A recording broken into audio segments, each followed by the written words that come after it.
عربوں کے ماحول کو جانتے ہوں تب وہ صحیح تعلیم دے سکتا ہے. تو حضرت مولانا ہم کو بہت سی کتابیں بتائیں اور اردو ادب کی بعض کتابیں بتائیں کہ اردو ادب کا ہی مطالعہ کرنا چاہیے. تو وہ ہم نے ان کا مطالعہ بھی کیا. ایک سال ہم یہاں رہے. اس کے بعد پھر یہ ہوا کہ ہم رمضان قریب تھا. ایک سال گزارنے کے بعد امتحان کے بعد کچھ لوگ جا رہے تھے. ساتھیوں میں تو کوئی اس وقت نہیں. وہاں سے رمان صاحب ایک سال بعد کے تھے اور لوگ تھے اور ہم 2 آدمی رہے وقت آخر میں. دوسرے کا پتہ نہیں چلا کہاں ہیں. محمود الحسن ایک تھے جو آخر تک اوپر تک سے آئے. وہ گھوڑنے میں تھے کہیں گے اور پتہ نہیں چلا کبھی. نہیں ریڈیو میں تو بعد کی بات ہے. یہاں سے ہم کچھ قافلہ جا رہا تھا سہارنپور تو لوگوں کو خیال ہوا کہ ہم چلے جائیں سہارنپور شہر کے پاس شیخ ندی صاحب کے. تو آگے کا بھی سوچنا تھا کہ آگے کیا کرنا ہے. تو چلے گئے. اس زمانے میں وہاں کی تقریریں ہو رہی تھیں یہاں ہوائی جلسوں میں تقریریں ہوتی تھیں. مصر تحقیقات اس زمانے میں وہاں کی تقریر ہوئی تھی. تو زمانے جماعت اسلامی کا دور بہت تھا یہاں موجودیت کے وقت. تو ہمارے یہاں بھی اکثر لوگ متاثر تھے جماعت اسلامی سے. تو وہ ہم کو وہاں سہارنپور جانے کا موقع مل گیا. تو وہاں ہم گئے. حضرت شیخ سے ملاقات ہو گئی. حضرت شیخ کی خدمت کرائے. وہیں طے ہوا شیخ کو مشورے سے کہ حضرت رائے پوری کی خدمت میں کچھ ہم وقت گزارے. تو ہم پھر رائے پور چلے گئے. رائے پور میں رہے. حضرت رائے پوری کے بارے میں وہ مسوری میں رمضان گزارے ہیں. گرمی کا زمانہ تھا. اچھا ہم نے یہ درمیان ہائی اسکول کا امتحان بھی دے دیا تھا. تو اس سے بہت سے لوگ ناراض ہو گئے تھے وہاں سے. تو ہم رائے پور سے وہاں کے ساتھ مسوری چلے گئے. تو مسوری میں پورا رمضان گزارا. تو وہاں مسوری میں حضرت مولانا بھی تشریف لے آئے. مولانا عبداللہ عباس صاحب بھی تشریف لے آئے اور رمضان کا ایک بڑا حصہ ہم لوگوں نے وہاں گزارا. تو وہ ہم نے رمضان پڑھایا گزارا وہاں. اور رمضان کے بعد پھر عید کے کئی دن کے بعد شوال میں پھر یہ خیال ہوا کہ ہم دہلی چلے جائیں. دہلی میں ہمارے ایک حدیث سے مولانا ابوبکر صاحب حسنی مولانا سے بڑے تھے عمر میں لیکن ہمارے ساتھی تھے. تو وہ تھے ریڈیو میں. تو ہم ان کے ساتھ پھر ہم ان سے ملنے کے لیے دہلی چلے گئے. ابھی تک ہمارے ذہن کوئی مستقبل کا کوئی تصور نہیں تھا. تو دہلی گئے. دہلی میں ان کے ساتھ رہے کچھ دن.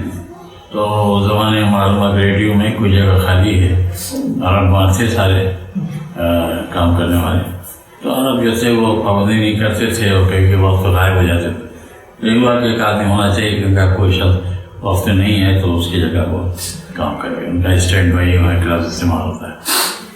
تو ہمارے اس وقت جو سپروائزر تھے عربی شعبے کے وہ ندوی میں انہوں نے پڑھا تھا اور وہاں آزاد کے بہت قریبی دوستوں میں سے تھے مولانا عبدالرزاق مری آبادی. ان کے بیٹے احمد سعید ہیں جو کلکتے میں ان کے رفقا میں تھے. ان کی کتاب بھی ہے ہمارا ذات پر مولانا عبدالرزاق مری آبادی. جی ہاں وہ ندوی میں پڑھا تھا. پھر وہ آزاد چلے گئے تھے. وہ مصر میں رہے تھے. بہت حاضر آدمی تھے. بہت اچھی زبان کا قدرت تھی ان کو. وہ سپروائزر تھے. اس کا سپروائزر تھے اور ہمارا آزاد سے بہرا سے کا تعلق تھا. اس ان کا روب بہت تھا. بڑے سے بڑا افسر بھی ان کو بلا نہیں سکتا تھا. وہ بہت باروب تھے اور عزت اپنی اس کا خیال رکھتے تھے. تو ان کو ذرا ہمدردی بھی ہوئی. تو اس زمانے میں ثقافت الہند نکلتا تھا پرچہ آزاد کا. اس کے وہ ایڈیٹر بھی تھے. اس میں عبداللہ صاحب بھی کچھ چیزیں شاعری کر رہے تھے وہ. تو انہوں نے یہ ان کو معلوم ہوا تو انہوں نے کہا ہاں بہت اچھا ہے. ان کو بلا.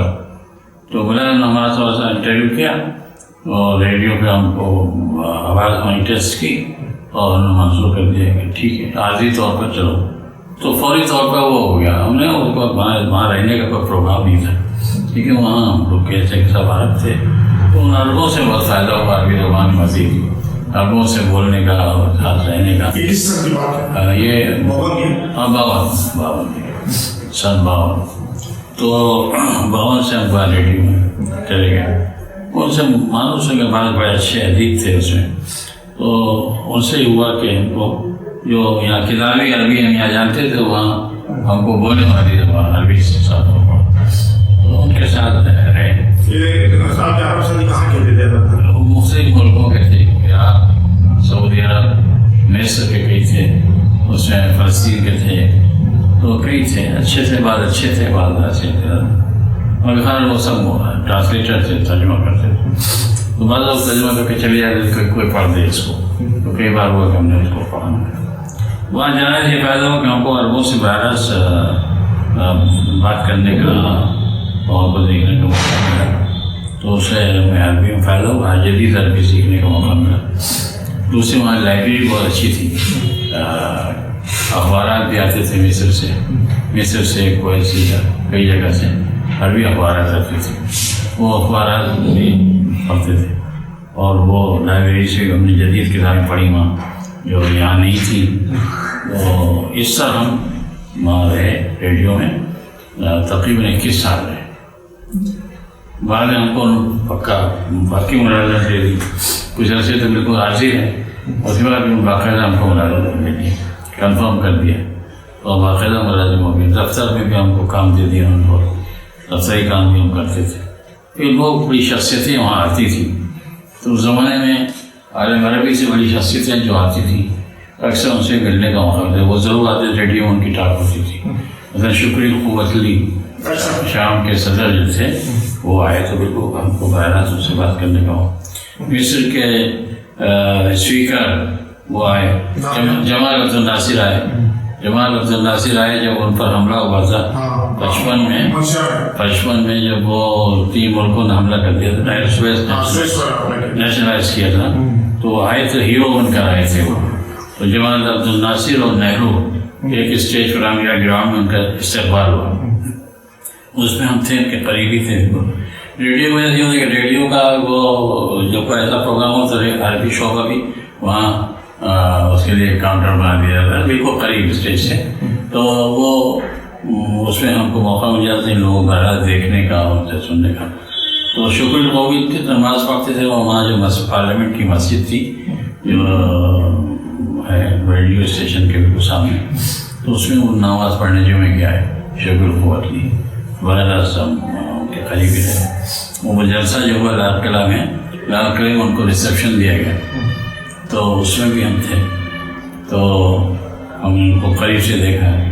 اسی طرح ملک سعود آئے تو ان کو ریسیپشن دیا گیا، ریڈیو میں ان کی ٹاک بھی ہوئی، تو ان کو بھی ہم کو قریب سے دیکھنے کا موقع ملا۔ ایک بڑی شخصیت ہے ملک سعود تھے، ایسی بہت بڑی شخصیتیں عرب ملکوں پہ جو آتی تھی، کیونکہ وہ انٹرویو کرنے کے لیے بھی ہم سے کہا جاتا کہ تم انٹرویو کر لیتے تم سے۔ تو الجزائر سے، لیبیا سے، مصر سے، تونس سے، سعودی عرب سے جو لوگ بڑی شخصیت آتی ان کو ریڈیو والے ضرور مدعو کرتے تھے، عربی میں ان کا انٹرویو ہوتا تھا یا ٹاک ہوتی تھی، تو اس صاحب کا ہو سکتے تھے۔ مصر سے قاری آتے تھے کثرت سے، وہ قاریوں کو بلایا جاتا تھا ریکارڈنگ کرنے کے لیے، تو اس میں بھی صاحب کا پڑھتا تھا۔ تو اس سے بہت فائدہ ہوا ہم کو کہ عربی زبان سے براہ راست رابطہ کا ہمارے میں عربی میں ہوتا ہے، تو جو بات ہوتی وہ ہم کو وہاں اس چھوٹے سے ماحول میں حاصل ہو گئی۔ تو یہ اس سے یہ بات کہ ہم کو عربی زبان سے، عربی صحافت سے مناسبت ہوئی، اور اہم شخصیات سے واقفیت بھی حاصل ہوئی، اور ہم کو مولانا نے نصیحت کی تھی کہ تم اپنی جو ذمہ داریاں ہیں وہ پوری کرنے کے ساتھ نظام الدین جاننے کا اہتمام کرو۔ یہ ایک اہم مشورہ تھا مولانا کا، جس نے ہم کو بہت فائدہ پہنچایا۔ تو ہم ہر جمعرات کو نظام الدین چلے جاتے تھے، یہ مولانا یوسف صاحب کا زمانہ ہے، مولانا یوسف مولانا بھی آتے رہتے تھے وہاں۔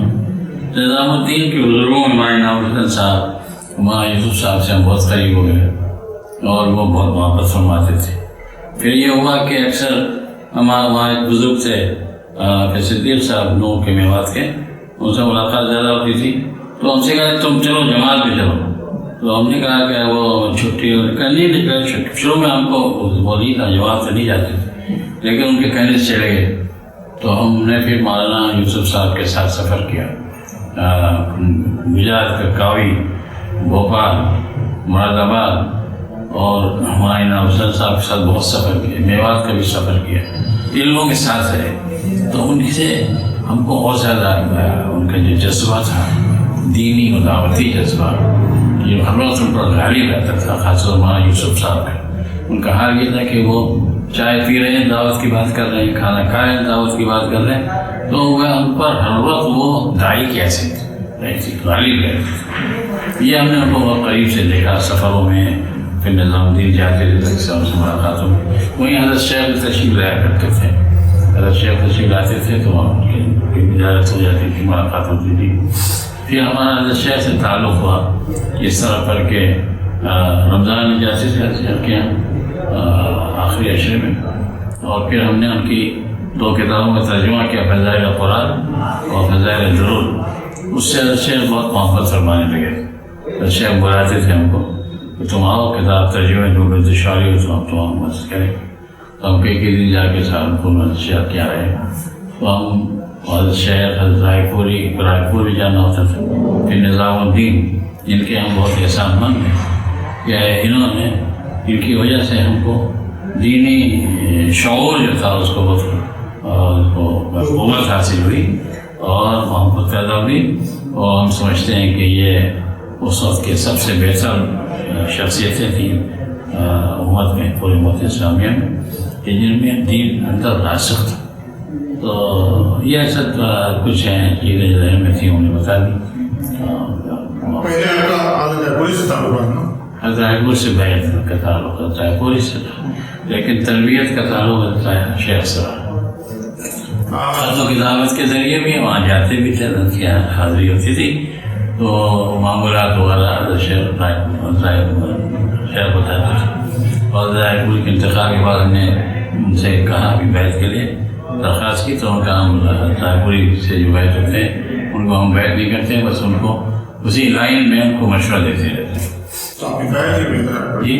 حضرت پوری سے بیعت؟ ہاں بہتر، وہی رائے پور میں جمع رہے مسوری میں، وہاں ہم سے بیعت ہو گئے تھے، اور پھر ان سے تعلق رہتا تھا، جب سفر ہوتا تھا رائے پور کا وہاں جاتے تھے۔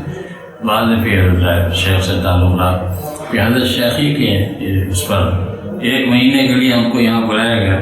مولانا بھائی صاحب وہاں مولانا حج کے لیے جا رہے تھے، تو یہ ہوا کہ ان کے اسباق کون پڑھائے، یہاں اساتذہ کی کمی تھی، تو مولانا راغب صاحب نے ہم کو 1 مہینے کے لیے یہاں بلا لیا۔ یہ سن 73 کی بات ہے۔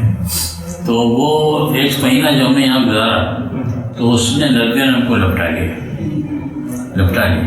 جیسے کوئی ماں اپنے بیٹے کو جو بہت دن کے بعد آئے تو اس کو ڈال دیتی ہے، تو ہم جب آئے تو ریڈیو کا ماحول سے یہاں ہے، پھر یہاں کے ماحول نے ہم کو لپٹا لیا، اور ایسا ہوا کہ جب ہمارا جانا ہوا، سچوں 1 مہینہ ختم ہوا، ہم جانے لگے، تو ہم مسجد میں بیٹھ کے بہت روئے، اس مسجد میں ندوے کو دیکھ کر کہ ندوہ ہم سے چھوٹ رہا ہے۔ ہم کو اس وقت اس سے زیادہ صدمہ ہو رہا تھا جتنا صدمہ فارغ ہونے کے بعد طالب علم کو ہوتا ہے۔ ہمیں معلوم ہے ندوہ ہم سے چھوٹ رہا ہے، ہم پھر وہیں چلے جائیں گے ریڈیو اسٹیشن جہاں وہ سب ہے، فنکار ہیں، کیا کیا۔ تو ہم نے اسی وقت جانے سے پہلے حضرت شیخ کو خط لکھا کہ ہمارے یہ ذہن میں یہ بات پیدا ہو رہی ہے، افسوس ہو رہا ہے کہ ہم یہاں سے ندوے جا رہے ہیں، وہاں جا رہے ہیں ریڈیو میں۔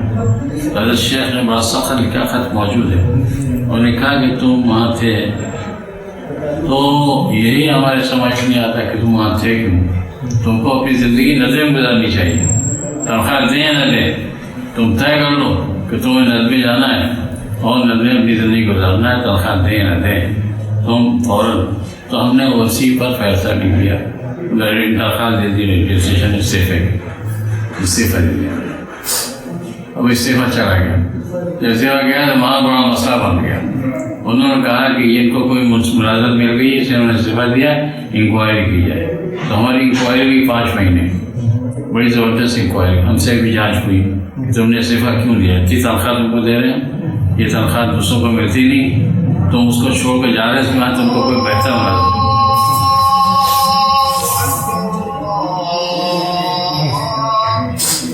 تو بڑے جھگڑے میں ہم پڑ گئے، لیکن ہم جمے رہے، چونکہ ہم نے استعفیٰ دے دیا تھا، شیخ نے حکم دے دیا تھا، اور اس کے بعد شیخ نے بہت توجہ بھی فرمائی، دعا بھی کی، تو ہم پھر وہاں سے 5 مہینے کے بعد ہمارا استعفیٰ منظور ہوا تو ہم یہاں آئے یہاں، مگر بغیر کسی اس کے آئے کہ ہمیں کوئی ملازمت نہیں ملی تھی، ہم یہاں آ گئے یہ سمجھتے کہ بس اب جو بھی ہوگا دیکھا جائے گا۔ یہاں آئے تو چھٹی کا زمانہ تھا، 1 مہینے کی گرمی کی چھٹی تھی، جون کا مہینہ، تو معلوم محب اللہ صاحب ہے کہ یہاں محتم تھے، انہوں نے راوی صاحب سے کہا کہ یہ آ گئے ہیں تو پھر ہم کیوں نہ ان سے کچھ فائدہ اٹھائیں، تو یہاں رکھ لیں ان کو۔ تو ان کے کہنے سے ہم کو یہاں ایک ملازمت اندر پڑھانے کے لیے انہوں نے رکھ لیا، اور 345 روپئے وہی تنخواہ مقرر ہوئی، جبکہ ہماری تنخواہ وہاں بہت تھی ڈیلی ہو۔ تو بہرحال ہم یہ سمجھ کے آئے تھے کہ اب جو کچھ ہوگا حضرت شیخ کے خلاف نہیں کریں گے، یہاں تک کہ مولانا راوی صاحب کو عالمیہ کو بھی معلوم نہیں تھا یہ، ان کے جب واپس آئے تو ان کو معلوم ہوا کہ ہم نے استعفیٰ دے دیا، ہم یہاں واپس آ رہے ہیں۔ مولانا نے کہا کہ نہیں ٹھیک ہے، تم نے مشورہ کیا اور ان کے مشورے سے کیا ہے، انشاءاللہ ٹھیک رہے گا، مفید ہوگا نظر کے لیے بھی تمہارے لیے بھی، تو وہ راضی ہوگا، میں نانی ہمارا سب راضی ہو گئے، کسی نے اعتراض نہیں کیا۔ تو اس وقت سے ہم یہاں آ گئے سن 73 میں، 73 سے یہاں وہ معصوم صاحب آ گئے، ان سے کریں گے۔